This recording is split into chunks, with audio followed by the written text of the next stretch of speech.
Servicio Doméstico Ley 26.844. Régimen especial de contrato de trabajo para el personal de casas particulares. Título primero. Disposiciones generales. Artículo primero. Ámbito de aplicación. La presente ley regirá en todo el territorio de la nación las relaciones laborales que se entablen con los empleados y empleadas por el trabajo que presten en las casas particulares o en el ámbito de la vida familiar y que no importe para el empleador lucro o beneficio económico directo, cualquiera fuere la cantidad de horas diarias o de jornadas semanales en que sean ocupados para tales labores.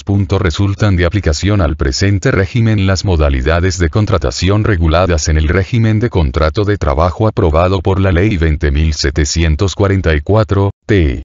o 1976, y sus modificatorias, en las condiciones allí previstas. Se establecen las siguientes modalidades de prestación. A. Trabajadoras / que presten tareas sin retiro para un mismo empleador y residan en el domicilio donde cumplen las mismas. B. Trabajadoras / que presten tareas con retiro para el mismo y único empleador. C. Trabajadoras / que presten tareas con retiro para distintos empleadores. Artículo segundo. Aplicabilidad. Se considerará trabajo en casas particulares a toda prestación de servicios o ejecución de tareas de limpieza, de mantenimiento u otras actividades típicas del hogar. Se entenderá como tales también a la asistencia personal y acompañamiento prestados a los miembros de la familia o a quienes convivan en el mismo domicilio con el empleador, así como el cuidado no terapéutico de personas enfermas o con discapacidad. Artículo tercero. Exclusiones, prohibiciones.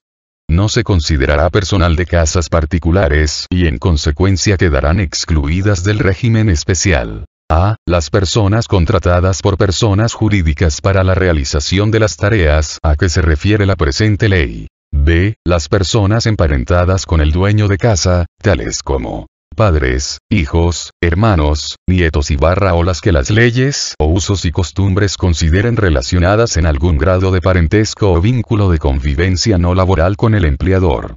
C. Las personas que realicen tareas de cuidado y asistencia de personas enfermas o con discapacidad, cuando se trate de una prestación de carácter exclusivamente terapéutico o para la cual se exija contar con habilitaciones profesionales específicas. D. Las personas contratadas únicamente para conducir vehículos particulares de la familia o de la casa. E. Las personas que convivan en el alojamiento con el personal de casas particulares y que no presten servicios de igual naturaleza para el mismo empleador. F. Las personas que además de realizar tareas de índole domésticas, deban prestar otros servicios ajenos a la casa particular o hogar familiar, con cualquier periodicidad, en actividades o empresas de su empleador. Supuesto en el cual se presume la existencia de una única relación laboral ajena al régimen regulado por esta ley. G. Las personas empleadas por consorcios de propietarios conforme la Ley 13.512, por clubes de campo, barrios privados u otros sistemas de condominio, para la realización de las tareas descritas en el artículo segundo de la presente ley, en las respectivas unidades funcionales. Artículo cuarto. Principios de interpretación y aplicación de la ley. Cuando una cuestión no pueda resolverse por aplicación de las normas que regulan el presente régimen, se decidirá conforme a los principios de la justicia social, a los generales del derecho del trabajo, la equidad y la buena fe. Artículo quinto. Grupo familiar. Retribución. En caso de contratarse más de una persona de la misma familia para prestar servicios a las órdenes de un mismo empleador, la retribución deberá convenirse individualmente con cada uno de ellos. Artículo sexto. Contrato de trabajo. Libertad de formas. Presunción. En la celebración del contrato de trabajo para el personal de casas particulares regirá la libertad de formas cualesquiera sea su modalidad. El contrato se presumirá concertado por tiempo indeterminado. Artículo séptimo. Periodo de prueba. El contrato regulado por esta ley se entenderá celebrado a prueba durante los primeros 30 días de su vigencia respecto del personal sin retiro, y durante los primeros 15 días de trabajo en tanto no supere los 3 meses para el personal con retiro. Cualquiera de las partes podrá extinguir la relación durante ese lapso sin expresión de causa y sin generarse derecho a indemnización con motivo de la extinción. El empleador no podrá contratar a una misma empleada o más de una, 1, vez utilizando el periodo de prueba. Artículo 8, categorías profesionales. Las categorías profesionales y puestos de trabajo para el personal comprendido en el presente régimen serán fijadas inicialmente por la autoridad de aplicación hasta tanto sean establecidas por la Comisión Nacional de Trabajo en casas particulares o mediante convenio colectivo de trabajo. Título segundo. De la prohibición del trabajo infantil y de la protección del trabajo adolescente. Artículo 9. Personas menores de 16 años. Prohibición de su empleo. Queda prohibida la contratación de personas menores de 16 años. Artículo 10. Trabajo de adolescentes. Certificado de aptitud física. Cuando se contratase a menores de 18 años deberá exigirse de los mismos o de sus representantes legales un certificado médico que acredite su aptitud para el trabajo, como así también la acreditación de los reconocimientos médicos periódicos que prevean las reglamentaciones respectivas. Artículo 11. Jornada de trabajo. La jornada de trabajo de los adolescentes entre 16 y 18 años, no podrá superar, bajo ninguna circunstancia, las 6 horas diarias de labor y 36 horas semanales. Artículo 12. Terminalidad educativa. Queda prohibida la contratación de las personas menores de edad comprendidas en la edad escolar que no hayan completado su instrucción obligatoria, a excepción que el empleador se haga cargo de que la empleada o finalice los mismos. Artículo 13. Prohibición de empleo de trabajadores de 16 y 17 años. Modalidad sin retiro. En ningún caso se podrá contratar adolescentes que tengan 16 o 17 años bajo la modalidad prevista por el artículo 1, inciso A, de la presente ley. Título I. Deberes y derechos de las partes. Artículo 14. Derechos y deberes comunes para el personal con y sin retiro. Los derechos y deberes comunes para las modalidades, con y sin retiro, serán: 14.1. Derechos del personal. El personal comprendido por el presente régimen tendrá los siguientes derechos. A. Jornada de trabajo que no podrá exceder de 8 horas diarias o 48 horas semanales. Podrá establecerse una distribución semanal desigual de las horas de trabajo, en tanto no importe una jornada ordinaria superior a las 9 horas. B. Descanso semanal de 35 horas corridas a partir del sábado a las 13 horas. C. Ropa y elementos de trabajo que deberán ser provistos por el empleador. D. Alimentación sana, suficiente y que asegure la perfecta nutrición del personal. Dicha alimentación comprenderá desayuno, almuerzo, merienda y cena, las que en cada caso deberán brindarse en función de la modalidad de prestación contratada y la duración de la jornada. E. Obligación por parte del empleador de contratar a favor del personal un seguro por los riesgos del trabajo, según lo disponga la normativa específica en la materia y conforme lo establecido en el artículo 74 de la presente ley. F. En el caso del personal con retiro que se desempeñe para un mismo empleador, entre el cese de una jornada y el comienzo de la otra, deberá mediar una pausa no inferior a 12 horas 14.2. Deberes del personal. El personal comprendido en el presente régimen tendrá los siguientes deberes. A. Cumplir las instrucciones de servicio que se le impartan. B. Cuidar las cosas confiadas a su vigilancia y diligencia. C. Observar prescindencia y reserva en los asuntos de la casa de los que tuviere conocimiento en el ejercicio de sus funciones. D. Preservar la inviolabilidad del secreto personal y familiar en materia política, moral, religiosa y en las demás cuestiones que hagan a la vida privada e intimidad de quienes habiten la casa en la que prestan servicios. E. Desempeñar sus funciones con diligencia y colaboración. Artículo 15. Personal sin retiro. El personal que se desempeñe bajo la modalidad sin retiro gozará además de los siguientes derechos. A. Reposo diario nocturno de 9 horas consecutivas como mínimo, que solo podrá ser interrumpido por causas graves y o urgentes que no admitan demora para su atención. En los casos de interrupción del reposo diario, las horas de trabajo serán remuneradas con los recargos previstos por el artículo 25, y darán derecho a la trabajadora a gozar del pertinente descanso compensatorio.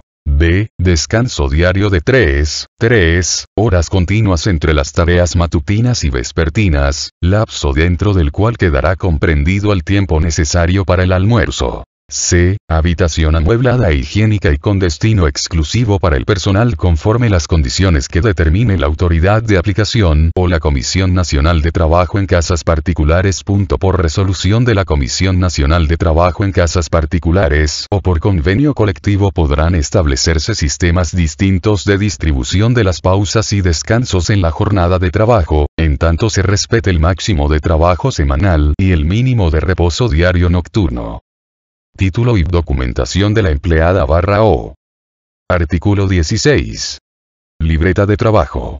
Todas las empleadas /os comprendidas en el régimen de esta ley deberán contar con un documento registral con las características y requisitos que disponga la autoridad de aplicación, mediante la utilización de tarjetas de identificación personal u otros sistemas que faciliten la fiscalización y permitan un acceso pleno a los derechos consagrados en esta ley. Artículo 17. Sistema de registro simplificado. Encomiéndase al Poder Ejecutivo, a través del Ministerio de Trabajo, Empleo y Seguridad Social y a la Administración Federal de Ingresos Públicos, AFIP, organismo autárquico en el ámbito del Ministerio de Economía y Finanzas Públicas, la elaboración y organización de un sistema de registro simplificado de las relaciones de trabajo de casas particulares. Título: Remuneración. Artículo 18. Salario mínimo. El salario mínimo por tipo, modalidad y categoría profesional será fijado periódicamente por la Comisión Nacional de Trabajo en Casas Particulares, CNTCP, cuya cuantía deberá establecerse para todo el territorio nacional, sin perjuicio de los mejores derechos que se establezcan mediante convenio colectivo de trabajo. Hasta tanto se constituya la Comisión Nacional de Trabajo en Casas Particulares, CNTCP, el salario mínimo será fijado por el Ministerio de Trabajo, Empleo y Seguridad Social de la Nación. Artículo 19. Lugar, plazo y oportunidad de pago de las remuneraciones. El pago de las remuneraciones deberá realizarse en días hábiles, en el lugar de trabajo y durante las horas de prestación de servicios. A. Al personal mensualizado, dentro del cuarto día hábil del vencimiento de cada mes calendario. B. Al personal remunerado a jornal o por hora, al finalizar cada jornada o cada semana, según fuera convenido. Artículo 20. Recibos. Formalidad. El recibo será confeccionado en doble ejemplar, debiendo el empleador hacerle entrega de uno de ellos con su firma a la empleada /o. Artículo 21. Recibos. Contenido. El recibo de pago deberá contener como mínimo las siguientes enunciaciones. A. Nombres y apellido del empleador, su domicilio y su identificación tributaria. B. Nombres y apellido del personal dependiente y su calificación profesional. C. Todo tipo de remuneración que perciba, con indicación sustancial del modo para su determinación. D. Total bruto de la remuneración básica y de los demás componentes remuneratorios.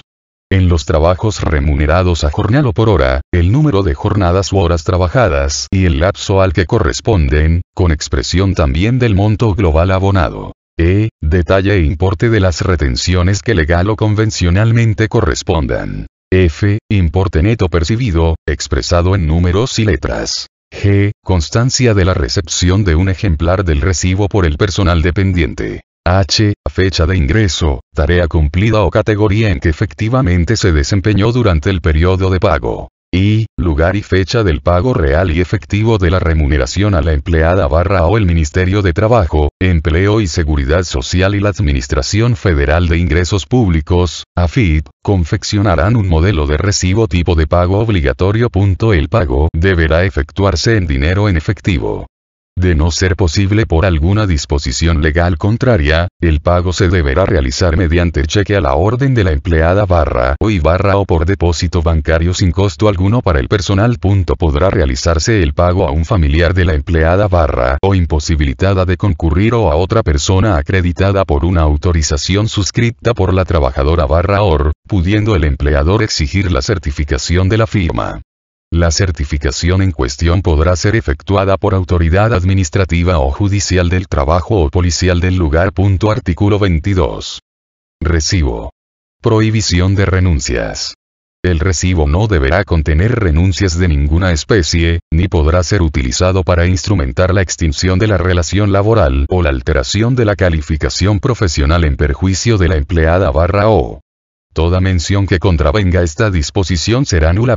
Artículo 23. Recibo. Validez. Todo pago en concepto de salario u otra forma de remuneración deberá instrumentarse mediante recibo firmado por el dependiente. Dichos recibos deberán ajustarse en su forma y contenido a las disposiciones de esta ley. En los casos en que no supiere o no pudiere firmar, bastará la individualización mediante la impresión digital, pero la validez del acto dependerá de los restantes elementos de prueba que acrediten la efectiva realización del pago. Artículo 24. Firma en blanco. Prohibición.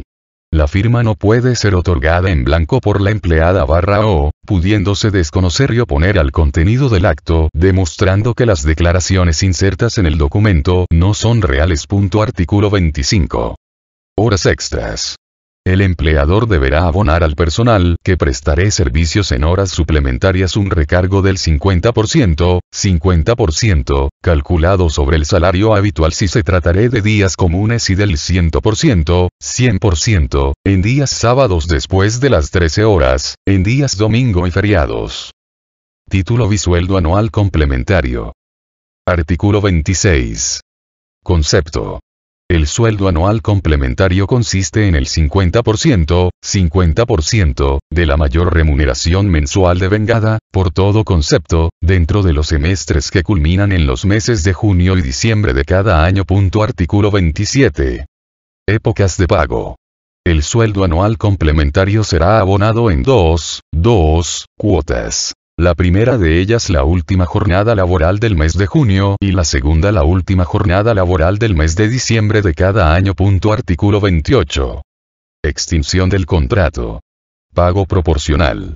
Cuando se opere la extinción del contrato de trabajo por cualquier causa, la empleada /o sus derechohabientes tendrán derecho a percibir la parte proporcional del sueldo anual complementario devengada en el respectivo semestre.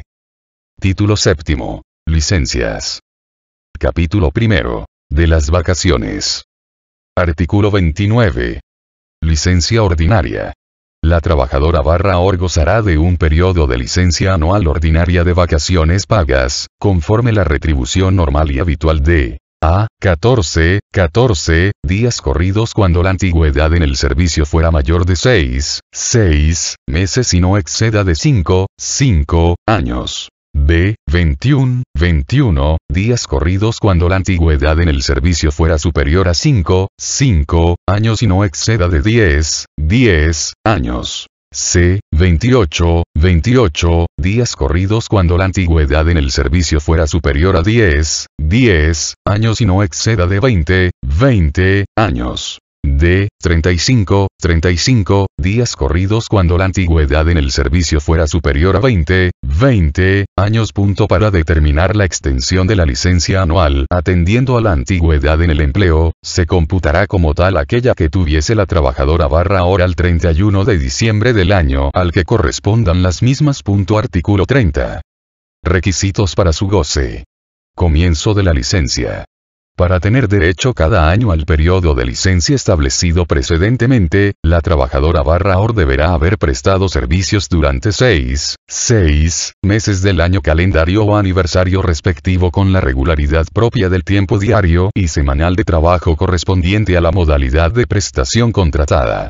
En su defecto, gozará de un periodo de descanso anual, en proporción de un día de descanso por cada 20 días de trabajo efectivo, que serán gozados en días corridos. La licencia anual se otorgará a partir de un día lunes o del primer día semanal de trabajo habitual, o el subsiguiente hábil si aquellos fueran feriados. Artículo 31. Época de otorgamiento. El empleador tendrá derecho a fijar las fechas de vacaciones, debiendo dar aviso a la empleada o con 20 días de anticipación. Las vacaciones se otorgarán entre el 1 de noviembre y el 30 de marzo de cada año, pudiendo fraccionarse a pedido de la empleada o para su goce en otras épocas del año, en tanto se garantice un periodo continuo de licencia no inferior a 2/3 de la que le corresponda conforme su antigüedad. Artículo 32. Retribución. Las retribuciones correspondientes al periodo de vacaciones deberán ser satisfechas antes del comienzo de las mismas.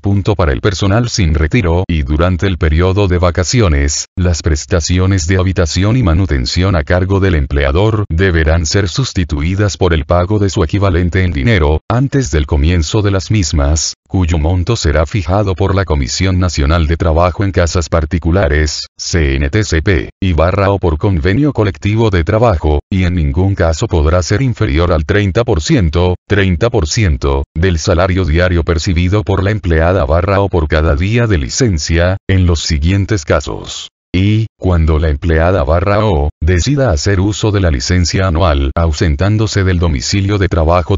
Y, cuando el empleador decida que durante la licencia anual ordinaria, la empleada o no permanezca en el domicilio de trabajo. Artículo 33. Omisión del otorgamiento.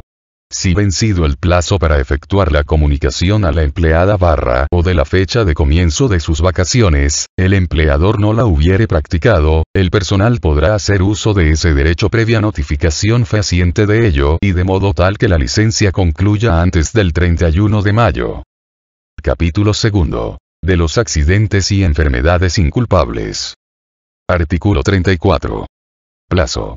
Cada enfermedad o accidente inculpable que impida la prestación del servicio no afectará el derecho de la trabajadora a percibir su remuneración durante un periodo de hasta 3 meses al año, si la antigüedad en el servicio fuera menor de 5 años y de 6 meses si fuera mayor. Artículo 35. Enfermedad infectocontagiosa. En caso de enfermedad infectocontagiosa de la empleada o del empleador o de algún integrante del grupo conviviente de cualquiera de las partes, que conforme a acreditación médica, amerite el apartamiento temporario de la empleada o de su grupo conviviente a fin de evitar riesgos a la salud de los mismos o del empleador o de los integrantes de su grupo familiar, se deberán adoptar las medidas necesarias para conjurar dichos riesgos, las que estarán a cargo del empleador. Lo aquí estipulado no será de aplicación cuando el cuidado del enfermo sea el objeto de la contratación de la empleada o. Artículo 36. Aviso al empleador. La empleada o, salvo casos de fuerza mayor, deberá dar aviso de la enfermedad o accidente inculpable y del lugar en que se encuentra, en el transcurso de la primera jornada de trabajo respecto de la cual estuviere imposibilitada de concurrir a prestar servicios por alguna de esas causas, o en la primera oportunidad que le fuere posible hacerlo. Artículo 37. Remuneración. La remuneración que en estos casos corresponda abonar a la empleada o, se liquidará conforme a la que perciba en el momento de interrupción de los servicios, más los aumentos que durante el periodo de interrupción fueren acordados o dispuestos a los de su misma categoría, por aplicación de una norma legal, convencional, decisión del empleador o resolución de la Comisión Nacional de Trabajo en Casas Particulares, CNTCP. En todos los casos quedará garantizado a la trabajadora o el derecho a percibir su remuneración como si no hubiera mediado el impedimento, por los plazos previstos en el artículo 34 de esta ley. Capítulo I de las licencias especiales. Artículo 38. Clases. El personal comprendido en el presente régimen gozará de las siguientes licencias especiales pagas. A. Por nacimiento de hijo en el caso del trabajador varón, 2 días corridos. B. Por maternidad conforme lo dispuesto en el artículo 39 de esta ley. C. Por matrimonio, 10 días corridos. D. Por fallecimiento del cónyuge o conviviente, de hijos o de padres, 3 días corridos. E. Por fallecimiento de hermano, 1 día. F. Para rendir examen en la enseñanza primaria, media, terciaria o universitaria, 2 días corridos por examen, con un máximo de 10 días por año calendario. Tendrán derecho al goce de la licencia completa prevista en este inciso, quienes, como mínimo, presten servicios en forma normal y regular por espacio de 16 o más horas semanales. En los demás casos, la licencia será proporcional al tiempo de trabajo semanal de la empleada o en las licencias referidas en los incisos A, D y E del presente artículo deberá necesariamente computarse un día hábil, cuando las mismas coincidieran con días domingo, feriados o no laborables. Título octavo. Protección de la maternidad y del matrimonio. Estabilidad. Licencia. Artículo 39. Prohibición de trabajar. Conservación del empleo. Queda prohibido el trabajo del personal femenino durante los 45 días corridos anteriores al parto y hasta 45 días corridos después del mismo. Sin embargo, la empleada podrá optar para que se le reduzca la licencia anterior al parto, que en tal caso no podrá ser inferior a 30 días corridos. El resto del periodo total de licencia se acumulará al periodo de descanso posterior al parto. En caso de nacimiento pretérmino se acumulará al descanso posterior todo lapso de licencia que no hubiere gozado antes del parto, de modo de completar los 90 días corridos. La empleada deberá comunicar fehacientemente su embarazo al empleador, con presentación de certificado médico en el que conste la fecha presunta del parto o requerir su comprobación un médico del empleador. La trabajadora conservará su empleo durante los periodos indicados y gozará de las asignaciones que le confieran los sistemas de la seguridad social que le garantizarán la percepción de una suma igual a la retribución que corresponda al periodo de licencia legal, todo de conformidad con las condiciones, exigencias y demás requisitos que prevean las reglamentaciones respectivas. Garantízase a toda mujer durante la gestación el derecho a la estabilidad en el empleo. El mismo tendrá carácter de derecho adquirido a partir del momento en que la trabajadora practique la comunicación a que se refiere este artículo. En caso de permanecer ausente de su trabajo durante un tiempo mayor a consecuencia de una enfermedad que, según certificación médica, se encuentre vinculada al embarazo o parto y la incapacite transitoriamente para reanudarlo vencidos aquellos plazos, la mujer gozará de las licencias previstas en el artículo 34 de esta ley. Artículo 40. Despido por causa de embarazo. Presunción. Se presume, salvo prueba en contrario, que el despido de la mujer trabajadora obedece a razones de maternidad o embarazo, cuando fuese dispuesto dentro del plazo de 7 meses y medio, anteriores o posteriores a la fecha del parto, siempre y cuando la mujer haya cumplido con su obligación de notificar en forma el hecho del embarazo así como, en su caso, el del nacimiento. En tales condiciones, dará lugar al pago de una indemnización igual a la prevista en el artículo siguiente. Igual presunción regirá e idéntico derecho asistirá a la empleada en los casos de interrupción del embarazo o de nacimiento sin vida. Artículo 41. Indemnización especial. Maternidad. Matrimonio. Cuando el despido obedeciera a razones de maternidad o embarazo, el empleador abonará una indemnización equivalente a un año de remuneraciones que se acumulará a la establecida para el caso de despido sin justa causa. Igual indemnización percibirá la empleada o cuando fuera despedida por causa de matrimonio. Se considerará que el despido responde a la causa de matrimonio cuando fuese dispuesto por el empleador sin invocación de causa o no fuese probada la que se invocaré, y el despido se produjere dentro de los 3 meses anteriores o 6 meses posteriores al matrimonio, siempre que haya mediado notificación fehaciente del mismo a su empleador, no siendo válida a esos efectos la notificación efectuada con anterioridad o posterioridad a los plazos señalados. Título X. Preaviso. Artículo 42. Deber de preavisar. Plazos. El contrato de trabajo regulado por esta ley no podrá ser disuelto por voluntad de una de las partes sin aviso previo, o en su defecto, el pago de una indemnización cuando el contrato se disuelva por voluntad del empleador, además de la que corresponda a la empleada o por su antigüedad en el empleo.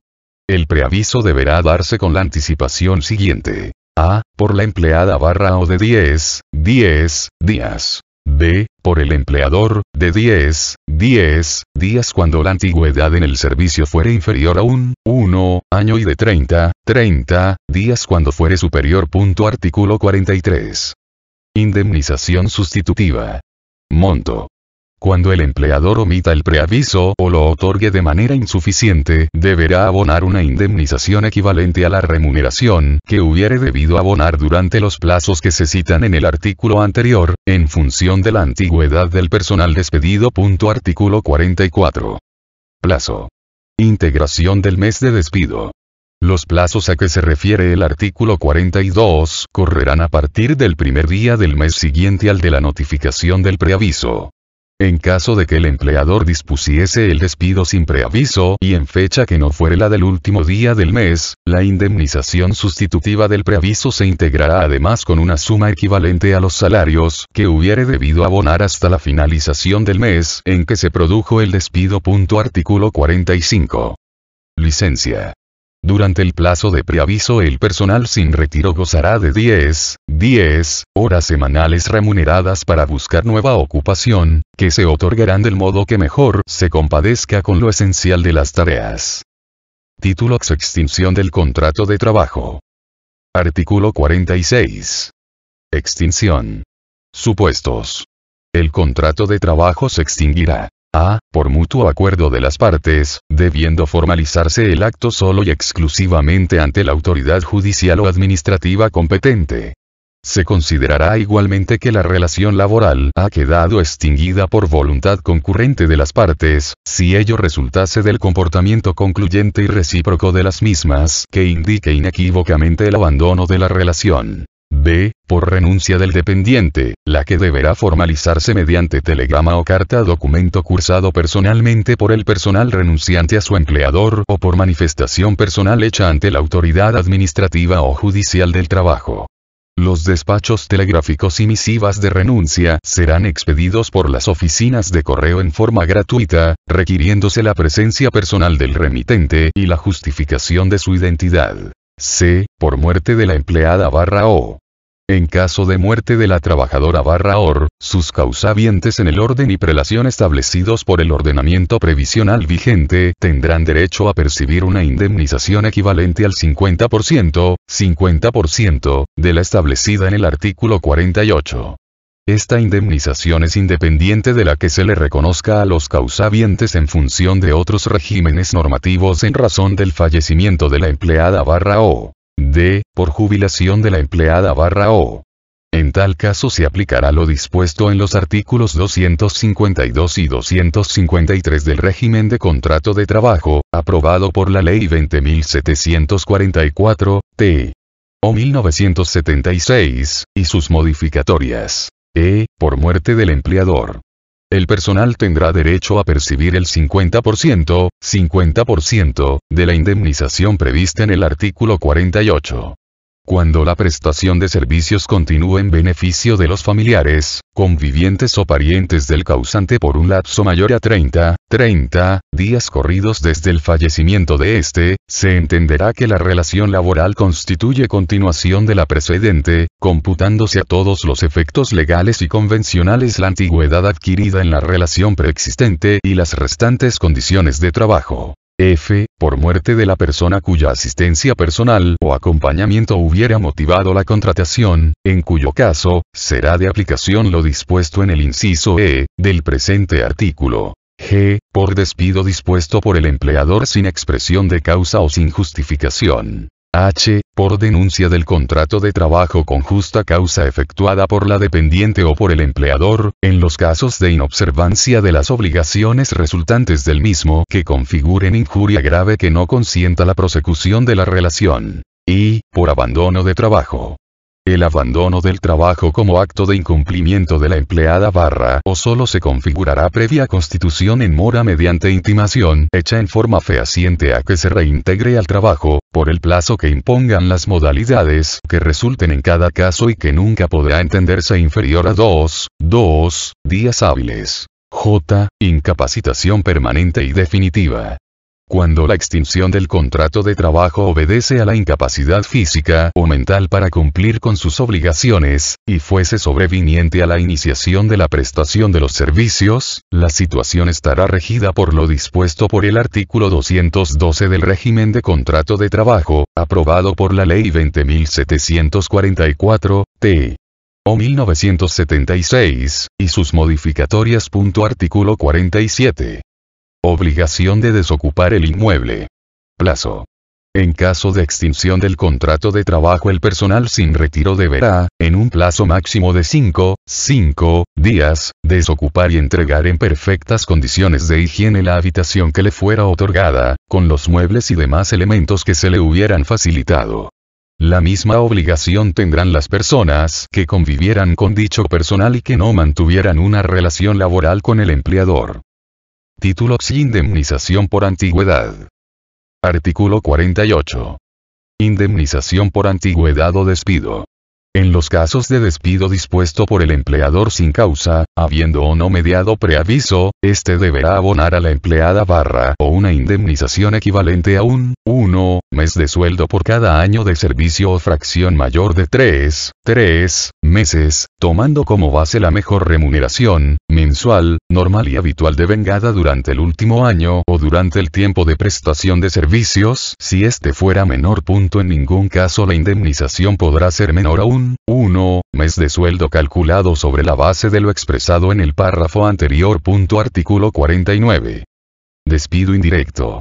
En los casos en que la empleada o denunciare el contrato de trabajo con justa causa, tendrá derecho a las indemnizaciones previstas en los artículos 43, 44 y 48 de esta ley.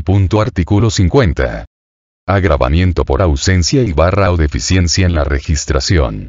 La indemnización prevista por el artículo 48 de esta ley, o las que en el futuro las reemplacen, se duplicará cuando se trate de una relación laboral que al momento del despido no estuviera registrada o lo esté de modo deficiente. Título XI. Tribunal de Trabajo para el personal de casas particulares. Régimen procesal. Artículo 51. Tribunal de Trabajo para el personal de casas particulares. Sustitución. Sustitúyase en cuanto a sus normas, denominación, competencia y funciones al Consejo de Trabajo Doméstico creado por el Decreto N. 7.979 de fecha 30 de abril de 1956, por el Tribunal de Trabajo para el personal de casas particulares, dependiente del Ministerio de Trabajo, Empleo y Seguridad Social de la Nación, que será el organismo competente para entender en los conflictos que se deriven de las relaciones de trabajo regladas por la presente ley que se hayan desenvuelto en el ámbito de la capital federal. Artículo 52. Composición. El tribunal estará a cargo de un presidente y personal especializado, cuyo número y funciones será determinado por la autoridad de aplicación de esta ley. Artículo 53. Instancia conciliatoria previa. Con carácter obligatorio y previo a la interposición de la demanda, se llevará a cabo una audiencia ante un conciliador designado para ello, proveniente del servicio que al efecto establecerá la autoridad de aplicación, quien tendrá un plazo de 10 días hábiles, contados desde la celebración de la audiencia, para cumplir su cometido. Vencido el plazo, sin que se hubiera arribado a la solución del conflicto, se elaborará el acta respectiva, quedando expedita la vía ante el tribunal. En caso de arribar las partes a un acuerdo conciliatorio, el mismo se someterá a homologación del tribunal, que procederá a otorgarla cuando entienda que el mismo implica una justa composición del derecho y de los intereses de las partes conforme a lo previsto en el artículo 15 del régimen de contrato de trabajo aprobado por la Ley 20.744, 1976, y sus modificatorias. En caso de incumplimiento del acuerdo conciliatorio homologado, el juez interviniente en su ejecución, evaluando la conducta del empleador, le impondrá una multa a favor de la trabajadora /or de hasta el 30% del monto conciliado, más allá de los intereses que pudieran corresponder por efecto de la mora. Artículo 54. Procedimiento.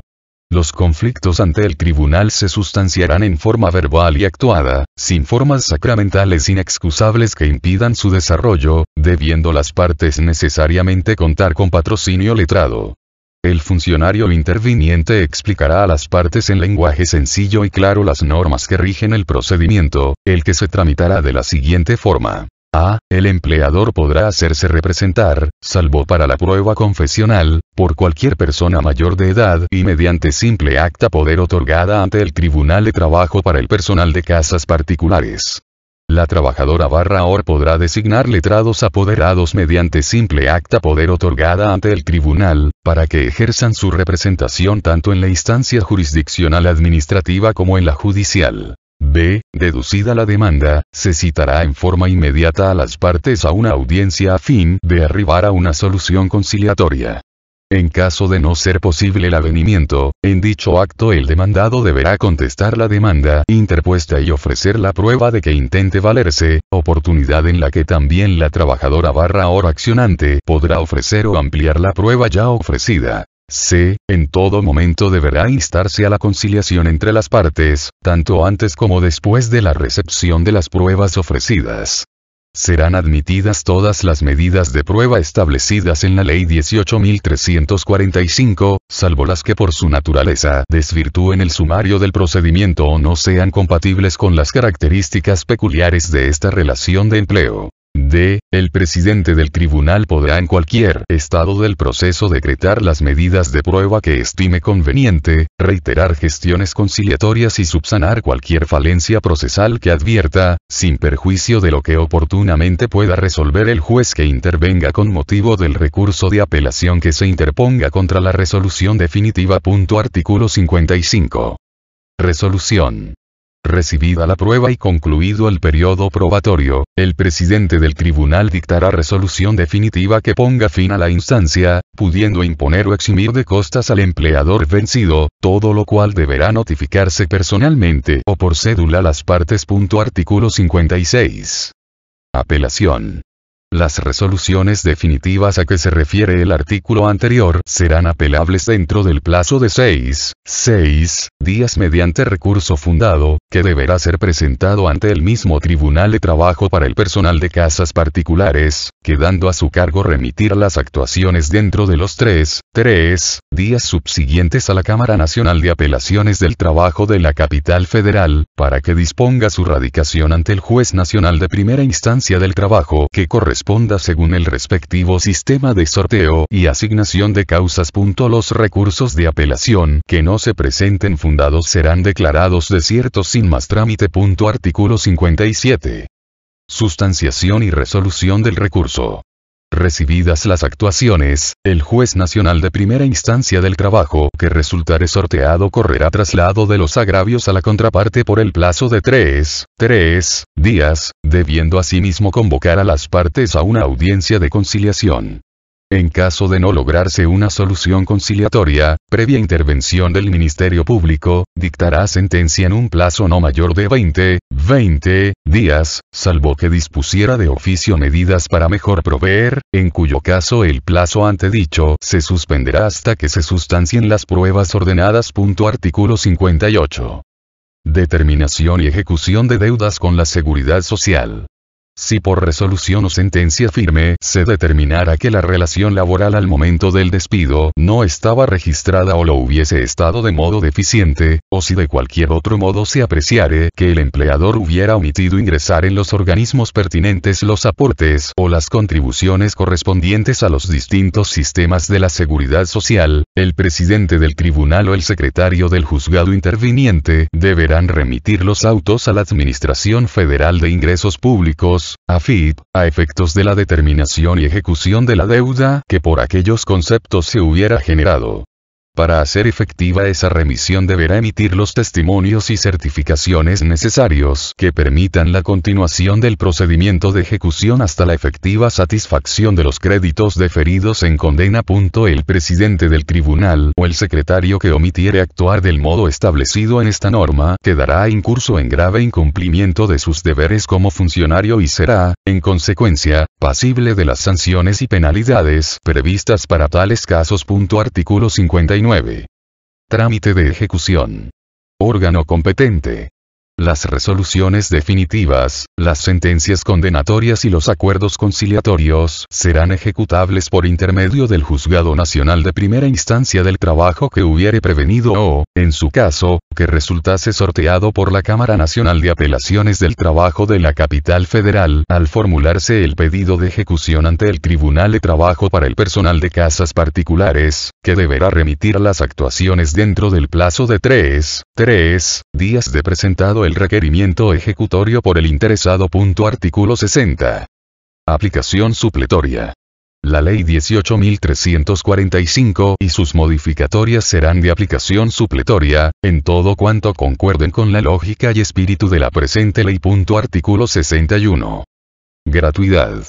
En las actuaciones administrativas el trámite estará exento de toda tasa y será gratuito para la empleada o título y Comisión Nacional de Trabajo en Casas Particulares. Artículo 62. Comisión Nacional de Trabajo en Casas Particulares. Integración. La Comisión Nacional de Trabajo en Casas Particulares, CNTCP, será el órgano normativo propio de este régimen legal, la cual estará integrada por representantes titulares y suplentes del Ministerio de Trabajo, Empleo y Seguridad Social, del Ministerio de Desarrollo Social, del Ministerio de Economía y Finanzas Públicas, de los empleadores y de las trabajadoras /es, cuyo número será fijado por la autoridad de aplicación. La presidencia de la comisión se encontrará a cargo de uno de los representantes del Ministerio de Trabajo, Empleo y Seguridad Social. En caso de empate en las respectivas votaciones, el presidente tendrá doble voto. Artículo 63. Sede. Asistencia. El organismo actuará y funcionará en sede del Ministerio de Trabajo, Empleo y Seguridad Social, pudiendo constituirse en cualquier lugar del país cuando las circunstancias o las funciones específicas así lo requieran. Artículo 64. Designaciones. Los integrantes de la Comisión Nacional de Trabajo en Casas Particulares, CNTCP, serán designados por el Ministerio de Trabajo, Empleo y Seguridad Social.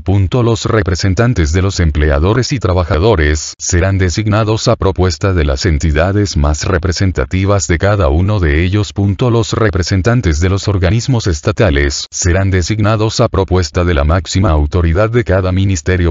Artículo 65. Duración en las funciones. Los integrantes de la Comisión Nacional de Trabajo en Casas Particulares, CNTCP, durarán 2 años en sus funciones, pudiendo ser renovados sus mandatos a propuesta de cada sector. Artículo 66. Asistencia legal y técnico-administrativa.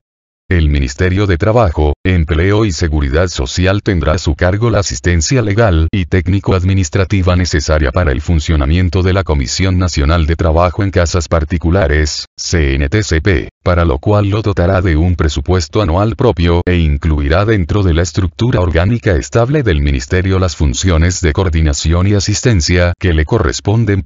Artículo 67. Atribuciones y deberes. Serán atribuciones y deberes de la Comisión Nacional de Trabajo en Casas Particulares, CNTCP. A. Dictar su reglamento interno y organizar su funcionamiento. B. Constituir comisiones asesoras regionales, dictar su reglamento interno, organizar su funcionamiento determinando sus respectivas jurisdicciones conforme las características sociales, culturales y económicas de cada zona, fijando sus atribuciones en materia de determinación de salarios, categorías profesionales, condiciones de trabajo y demás prestaciones a cargo del empleador. C. Fijar las remuneraciones mínimas y establecer las categorías de las los trabajadoras es que se desempeñen en cada tipo de tarea, determinando sus características, modalidades especiales, condiciones generales de trabajo. y para la modalidad sin retiro la distribución de las pausas y descansos. D. Dictar normas sobre las condiciones mínimas a las que deberán ajustarse las prestaciones de alimentación y vivienda a cargo del empleador, en caso de corresponder, teniendo en consideración las pautas de la presente ley y las características de cada región. E. Promover el cumplimiento de las normas de higiene y seguridad en el trabajo del personal del presente régimen. F. Interpretar y aclarar las resoluciones que se dicten en cumplimiento de esta ley, cuando fuese menester. G. Asesorar a los organismos nacionales, provinciales, de la Ciudad Autónoma de Buenos Aires, municipales o autárquicos que lo solicitaren. H. Solicitar de las reparticiones nacionales, provinciales, de la Ciudad Autónoma de Buenos Aires, municipales o entes autárquicos, los estudios técnicos, económicos y sociales vinculados al objeto de la presente ley y sus reglamentaciones. Y, celebrar acuerdos de cooperación con entidades públicas y privadas, tanto nacionales como internacionales. J. Realizar acciones de capacitación, en particular, en beneficio de las representaciones de trabajadoras / y empleadores que actúen en el ámbito de la Comisión Nacional de Trabajo en Casas Particulares, CNTCP, y para la difusión de la normativa contemplada en la presente ley. Título PSIP. Disposiciones finales y complementarias. Artículo 68. Alcance. La presente ley es de aplicación obligatoria y regirá para todo el territorio nacional, a excepción de lo establecido en el título 12, salvo para aquellas provincias que decidan adherir al régimen procesal reglado por esta ley y a través de los órganos jurisdiccionales administrativos y judiciales propios de sus respectivas jurisdicciones. Sus disposiciones son de orden público y en ningún caso se podrán pactar condiciones menos favorables que las establecidas en el presente régimen, las cuales podrán ser mejoradas por la Comisión Nacional de Trabajo en Casas Particulares, CNTCP, o en el marco de la negociación colectiva y el contrato individual. Artículo 69. Prescripción. Plazo. Prescriben a los 2 años las acciones relativas a créditos provenientes de las relaciones individuales del trabajo contempladas en el presente régimen. Esta norma tiene carácter de orden público y no puede ser modificada por convenciones individuales o colectivas o disposiciones administrativas de ningún tipo.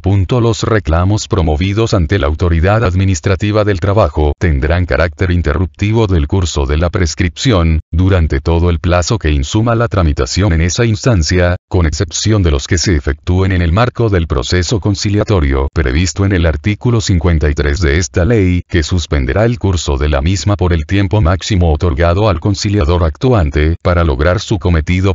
Artículo 70. Actualización. Tasa aplicable. Los créditos demandados provenientes de las relaciones laborales reguladas por la presente ley, en caso de prosperar las acciones intentadas, deberán mantener su valor conforme lo establezca el tribunal competente, desde que cada suma es debida y hasta la fecha de su efectiva y total cancelación. Artículo 71. Autoridad de aplicación. Competencia. El Ministerio de Trabajo, Empleo y Seguridad Social de la Nación será la autoridad de aplicación de la presente ley. Artículo 72. Sustituciones. Exclusión. Aplicación.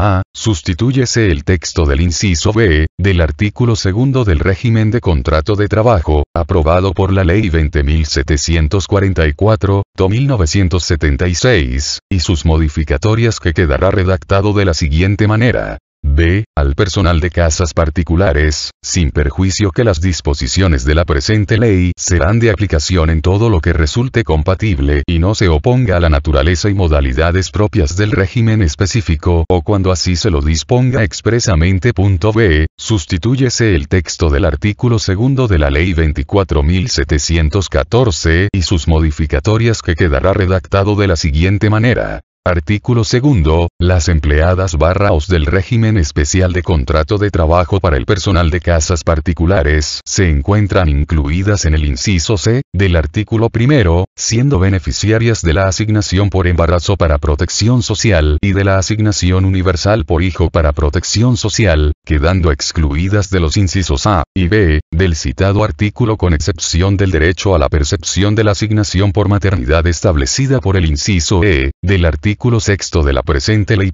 Facultase al Poder Ejecutivo Nacional para que dicte las normas pertinentes a efectos de adecuar y extender a las empleadas /os de dicho régimen especial estatutario las demás asignaciones familiares previstas en la presente ley. Facultase a la Administración Federal de Ingresos Públicos, AFIP, para establecer las alícuotas correspondientes para el financiamiento de la asignación familiar por maternidad correspondiente a las empleadas del régimen especial de contrato de trabajo para el personal de casas particulares. Modifíquese el último párrafo del artículo 3 de la ley 24.714, el que quedará redactado de la siguiente manera. Quedan excluidos del beneficio previsto en el artículo 1, inciso c, de la presente los trabajadores que se desempeñen en la economía informal, que perciban una remuneración superior al salario mínimo, vital y móvil.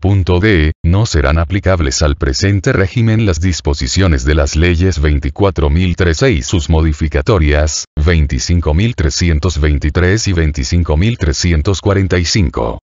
Las empleadas o empleados del régimen especial de contrato de trabajo para el personal de casas particulares se encuentran comprendidos en el régimen especial de seguridad social instituido por el título 18 de la ley 25.239. Facúltase a la Administración Federal de Ingresos Públicos, AFIP, a modificar las contribuciones y aportes previsionales y de obra social previstos en el título 18 de la Ley 25.239 artículo 73. Agravamiento indemnizatorio. Adecuación. A los efectos de lo dispuesto por el artículo 50 y para las relaciones iniciadas con anterioridad a la entrada en vigencia de la presente ley, los empleadores gozarán de un plazo de 180 días corridos contados a partir de dicha oportunidad para regularizar la situación del personal de casas particulares, vencido el cual le será de plena aplicación la duplicación dispuesta en el artículo antes citado. Artículo 74. Reparación y prevención de riesgos del trabajo. Las trabajadoras /es comprendidas en la presente ley serán incorporadas al régimen de las leyes 24.557 y 26.773 en el modo y condiciones que se establezcan por vía reglamentaria, para alcanzar en forma gradual y progresiva las prestaciones contempladas en dicha normativa, en función de las particularidades propias del presente estatuto. El Poder Ejecutivo fijará, en su caso, las alícuotas que deberán cotizar los empleadores, así como las demás condiciones necesarias para acceder a los beneficios respectivos. Artículo 75. Derogación. Derógase el Decreto Ley 326/56 y sus modificatorios, el Decreto 7/979/56 y sus modificatorios y el Decreto 14/785/57. Artículo 76.